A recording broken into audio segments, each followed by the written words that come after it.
Hi, I'm Jimmy. In this video, we're going to build a dividend portfolio using just ETFs that has a current dividend yield of at least 5%. The goal with this video is to see if we can build a diversified portfolio that can pay us a steady stream of dividends without taking a crazy amount of risk. And I've got one twist at the end for us to consider that could make the portfolio a bit better, but we'll explain that in a minute. Now, I've actually considered doing this same type of video, but instead of aiming for 5% plus as far as the dividend yield, I was thinking of trying to aim for something higher. Think 8, 9, 10% dividend yield. But obviously that's going to be much tougher and probably less stable than this type of portfolio. So if you'd be interested in seeing that, please let me know in the comments below. I want to see if it's worth the time. Okay, so let's jump right in. So we have 5 different ETFs in this portfolio. And I've gone ahead and made each of them equal weighted, and we've still managed to get a dividend yield of greater than 5%. Plus, I wanted to keep the total fund fees less than 0.5% or 50 basis points. Okay, so our first dividend ETF is the SPDR S&P 500 High Dividend ETF, ticker symbol SPYD. They have a dividend yield of a bit over 5%, which is exactly what we're aiming for, and they have a fee of just 7 basis points. And just so we're on the same page, a basis point is 1/100%. So if I were to say 50 basis points, well, that's the same as 0.5%. 100 basis points is the same as 1%. Okay, simple enough. So this ETF holds 80 different companies from the S&P 500. And these are the highest dividend paying stocks within the S&P 500. So this initial holding gives us good exposure to some of the larger companies in the S&P 500. Okay, so for our next 20% of the portfolio, next up, we're looking at the Vanguard Long-Term Bond ETF, ticker symbol BLV. Clearly, this holding is meant to give us some exposure to bonds, which is generally pretty helpful for a well-rounded portfolio. Plus, this dividend ETF pays out a monthly dividend, so that's nice as well. But the dividend is just below 3%, so we're going to have to make up for that later. Now, I'm sure we could guess that this is where it's going to get tricky whenever we're building a high dividend portfolio like this. Well, because interest rates are so low and we want some exposure to bonds, we have to expect to get a lower dividend yield in this case. So we're going to have to make up for that with some other holding that in theory has a dividend yield of higher than 5%. But we'll come around to that in a second. The good news is that this fund charges just 5 basis points. So that's one of the advantages of Vanguard funds in general. They tend to charge very low fees. Okay, so now we have some exposure to stocks, some exposure to bonds. Next up, we're looking at some preferred stocks. This one is the Invesco Preferred ETF. Once again, 20% of the portfolio. And this one also has a dividend yield of about 5%. So this is exactly what we're looking for from a dividend yield perspective. Plus, they also pay their dividend monthly. So once again, consistency is something we get with preferred stocks. Now, for those of us who aren't too familiar with what preferred stocks are, well, basically, preferred stocks land somewhere between common stocks and bonds. Generally, they pay very consistent dividend payments or bond-like payments. Usually, you know what you're going to get ahead of time. They pay those consistently. And so it's sort of like a bond like that, but it moves around closer to a common stock. So it's really a nice mix of both. And I think it does well in our overall portfolio. So we got a nice diversifier out of it. Now, one negative part is oftentimes the types of companies that issue dividend stocks, preferred stocks, well, they're often financial companies. Banks do it all the time. So you might get a bit heavy in the financial sector. So that's something we're going to want to be aware of down the road. And as far as a fee goes, this fund charges 52 basis points. Sure, it's a bit on the high end, but I'm not too concerned about it at this point because we've paired it with some Vanguard funds. So overall, our average is still going to be quite low. And I'm also not too surprised because oftentimes these specialized dividend funds charge a slightly higher fee. So I'm not overly concerned about that at this point. Okay, now we shift over to one of my personal favorite dividend ETFs, and that is the Dividend Aristocrats ETF, ticker symbol NOBL. The Dividend Aristocrats ETF has a dividend yield of a bit over 2%, which is the lowest on our list. And the reason I was able to add this one anyways is because I know our next dividend ETF is going to make up for it. But I'm really a big fan of the types of companies that they own. One of the things that makes this particular dividend ETF unique is that in order for a stock to qualify for this dividend ETF, well, it has to have increased their dividends for 25 consecutive years. So clearly what we end up with is a bunch of large, well-established blue chip companies that consistently, broadly speaking, consistently keep increasing their dividend. So that's nice when we're trying to build a good, well-rounded dividend portfolio. Okay, now clearly we got to make up some ground with our dividend, with our average dividend.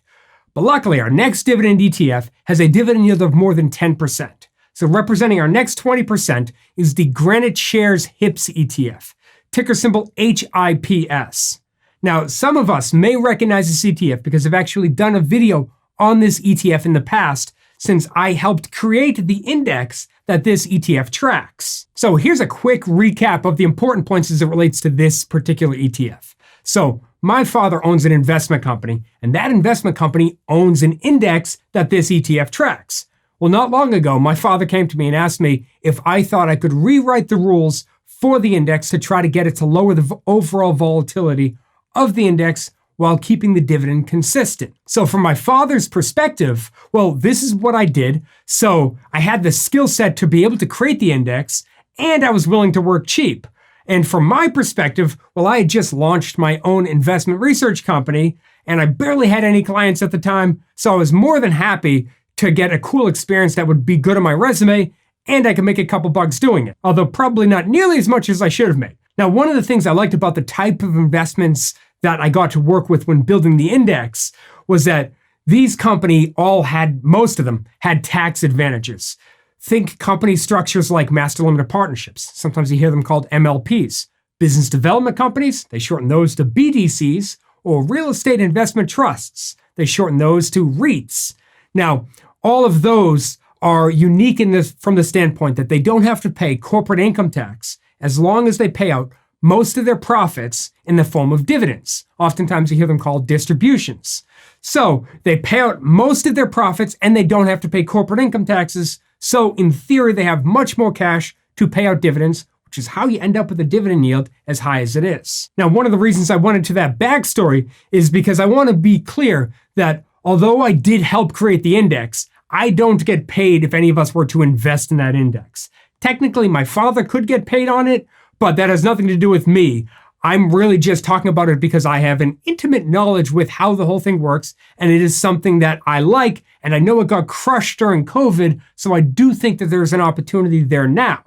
Now, I personally believe that if a broad-based economic recovery were to happen, if stocks, not just, the high flyers, the Facebooks and the Apples of the world were to go, but if the whole economy would begin to recover, well, I think that companies that are in this particular portfolio, our entire portfolio, not just HIPS. HIPS I think will do quite well, but I think the entire portfolio, the purpose of building it this way is that this whole portfolio will do quite well in the long run as the broader economy recovers. Plus, I really had to include a high dividend ETF, something in the 10% range, if I wanted to add ETFs like NOBL or BLV.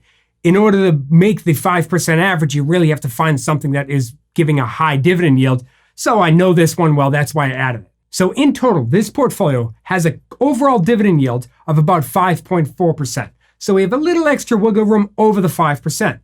The average fees is about 35 basis points. And yes, I recognize that the fee for HIPS is certainly on the high end. I had nothing to do with that. That's something that Granite Shares, the company that manages the ETF, controls. But once again, because it's more of a niche product, much like the preferred ETF, I understand that these fees are oftentimes on the higher end. But overall, our average fee is about 35 basis points. So I'm very happy with that. And we get a dividend yield for the entire portfolio of over 5%. Now, if we wanted to round this portfolio off even more, well, this is the twist that I mentioned at the start of the video. Well, for me, what I would consider doing is adding gold to this portfolio.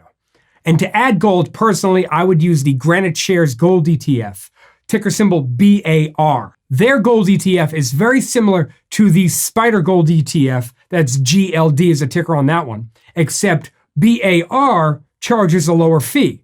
So if we're going to get the exact same product, why not pay a lower fee?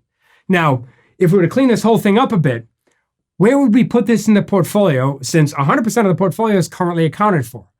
Well, I assume if we're adding gold, we're a bit worried about a stock market crash. Well, if we are worried about a market crash, well, I would probably take, let's say, 5% of the portfolio, and I would take it away from HIPS, and I would move that into BAR. That would help round off the portfolio. Now, if we really needed the dividend yield, we didn't want to give up the 10+% that HIPS is currently offering, maybe we consider taking it away from the preferred ETF. Either way, adding gold could help diversify the portfolio a bit more. It would add a hedge. For many of us, that could be exactly what we're looking for. So we get a good dividend and we get to some exposure to gold, which could be good in the long run. Now, if we're curious about the process behind the creation of an index, if you've ever wondered what it's like to create an index or what it's like to create an ETF, which is ultimately what most ETFs track an index. So first you got to build the index, then an ETF will track it. If you've ever been curious, well, I actually did a video that I mentioned before. If you're curious, perhaps that could be a good next video for you to watch. I got a link right here. I got a link in the description below. And I want to thank you so much for sticking with me all the way to the end of the video. I really appreciate it. Thanks, and I'll see you in the next video.